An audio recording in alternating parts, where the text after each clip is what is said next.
Avec Jean-Paul Duquesne, nous passerons maintenant aux grèves dans le secteur privé. Jean-Paul Duquesne.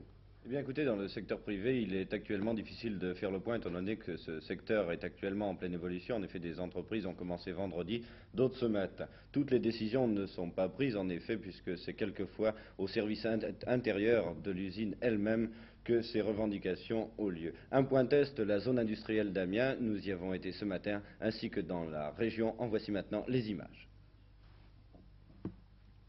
Nous sommes donc rendus aux portes des différentes entreprises à Amiens ainsi que dans sa région. Dans de nombreuses industries, 100% de l'effectif est en grève selon les déclarations des responsables syndicaux.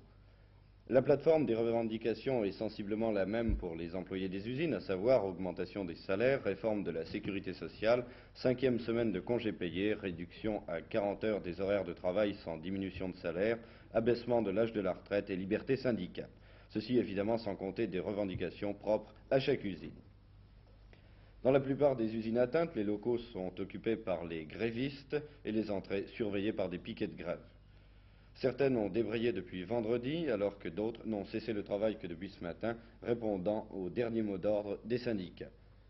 Un seul point commun, grève illimitée. Voici en ce qui concerne Amiens, et la Somme en particulier, ici le meeting à l'usine Ferrodo qui s'est tenu cet après-midi. Voyons maintenant dans l'Aisne, toujours dans le secteur privé, de nombreuses usines sont occupées, en particulier Motobécane, Unelec, Saint-Quentin et Thomson Bohin. Dans d'autres, grève totale également, mais sans occupation, c'est le cas de la CITEF et de Boyer. Notons toutefois que l'activité économique n'est pas complètement atteinte, en particulier dans l'industrie textile à Saint-Quentin. Dans l'Oise, situation à peu près identique. À Beauvais, les usines Noukid, Novacell, Viscora et Massey Ferguson ont cessé toute activité et grève illimitée également aux papeteries de Pont-Sainte-Maxence. Une chose très importante à noter, vous avez pu le remarquer au cours de ces images, toutes ces manifestations, meetings et décisions se sont déroulées dans le calme.